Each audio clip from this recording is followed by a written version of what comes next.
C'est quoi la pire nouvelle que tu peux recevoir en tant qu'être humain? À part tous les gens que je comprendrai jamais, qui sont ultra fans de K-pop et qui pour eux, la pire chose qui puisse leur arriver, c'est qu'un de leurs artistes préférés de K-pop disparaisse ou meurt. Normalement, la pire nouvelle que tu peux choper, c'est d'apprendre que toi, en fait, tu vas décéder, quoi. Que ce soit une maladie ou n'importe quoi, voilà. Si on t'explique du jour au lendemain que voilà, il te reste quelques jours à vivre, normalement, il n'y a pas pire comme nouvelle. Eh bien, figure-toi que tout ça, c'est terminé. Tout ça, c'est terminé parce que maintenant, on a le pasteur Luco. Alors, pasteur Luco, il est africain, mais il est aussi surtout très riche, influenceur et youtubeur. C'est vraiment un pasteur 2.0. Et là, on parle pas de n'importe qui, mais un des plus grands, qui d'ailleurs a une fortune estimée à 1 milliard de dollars. Et là, en l'occurrence, ça m'étonnerait que ça soit des couilles, puisqu'il se déplace tout le temps en jet privé. Il possède plusieurs villas un peu partout dans le monde, même aux États-Unis. Une armée de gardes du corps, des tonnes de véhicules de luxe, bref, on parle du boss final du game, d'accord? Alors, je suis d'accord avec vous, dans les pays moins développés, il y a toujours des histoires un peu cheloues au niveau de la religion. Et pas besoin de tomber dans les gros clichés Moyen-Orient, tout ça, non, rien que sur le continent africain à côté de chez nous. Je vous rappelle qu'encore maintenant, en 2021,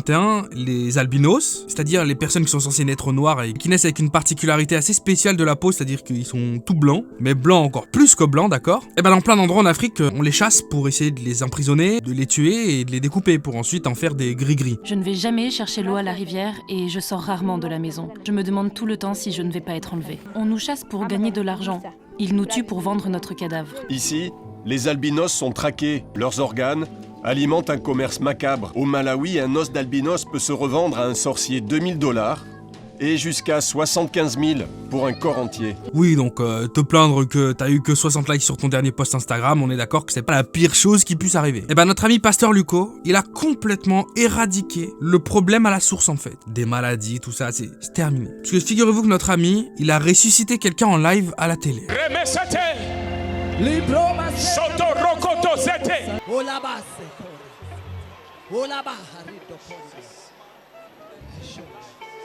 Man of is commanding life. Rise up! Come on! Come on! Hey! Rising up! Hey! Jesus! Jesus! Hey!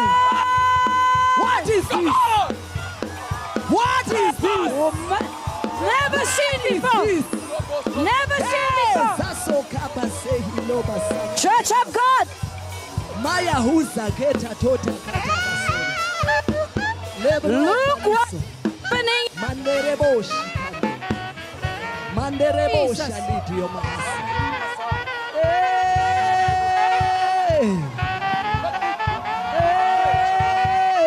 My Jesus. Jesus. You alone are God. The coffin is empty. You alone are God. Jesus. The coffin is empty. God. My good God. And you alone are God. You are God Jesus. alone. You are God alone. Jesus. He's a miracle worker. Jesus. This is a miracle. Jesus. Which manner of God Jesus. is this one? Unbelievable. Glory Jesus. Jesus. Jesus. He was in a morgue for 2 days.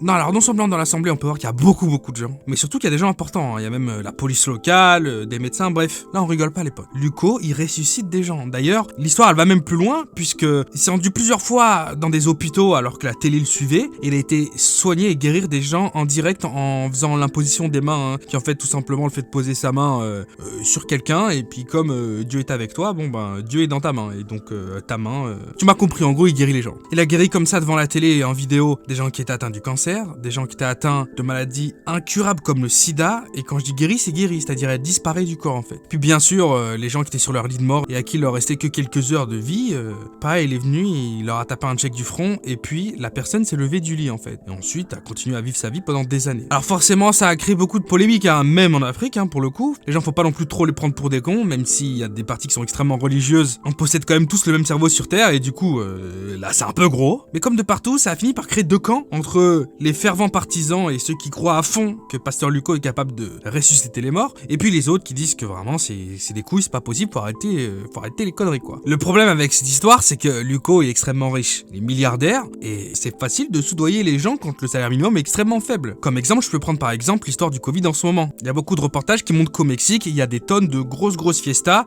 anti-Covid qui sont simplement organisées, et là-bas c'est forcément interdit comme partout. Hein. Le truc c'est que avec le salaire moyen du pays, aux flics il suffit de leur donner 8 000 ou 10 000 euros, et puis ta soirée tu peux la faire tranquille. Jessica part aux nouvelles. J'ai entendu police. L'accès à la soirée serait bloqué par la police. Cet homme à droite, qui ferait partie de l'organisation, aurait obtenu la levée du barrage contre une enveloppe. On va voir comment ça se passe. Bon bah quand le salaire moyen de ta région, c'est de 25 euros par mois, on est d'accord que...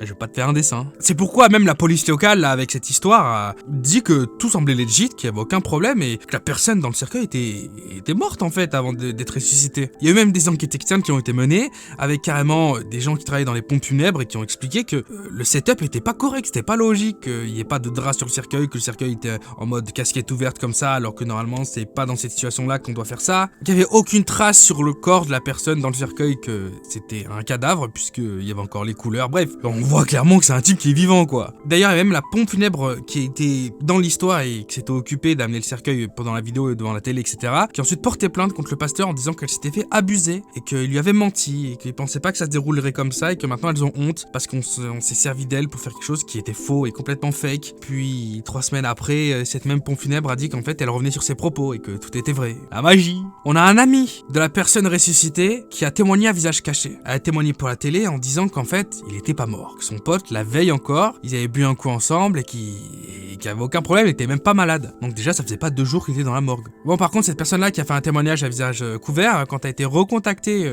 quelques mois après pour refaire un témoignage à visage caché, mais pour une autre télévision américaine cette fois-ci, il a pas répondu au téléphone.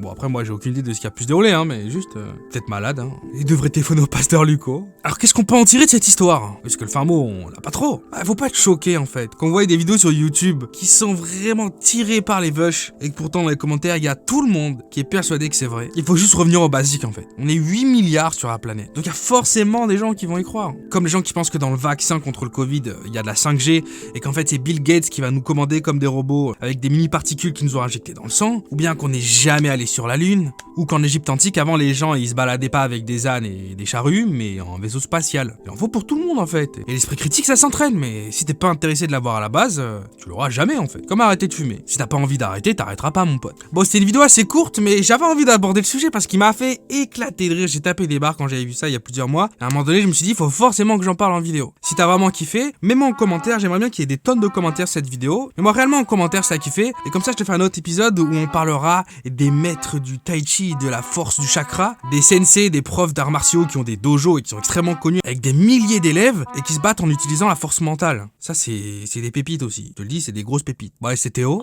Peace out.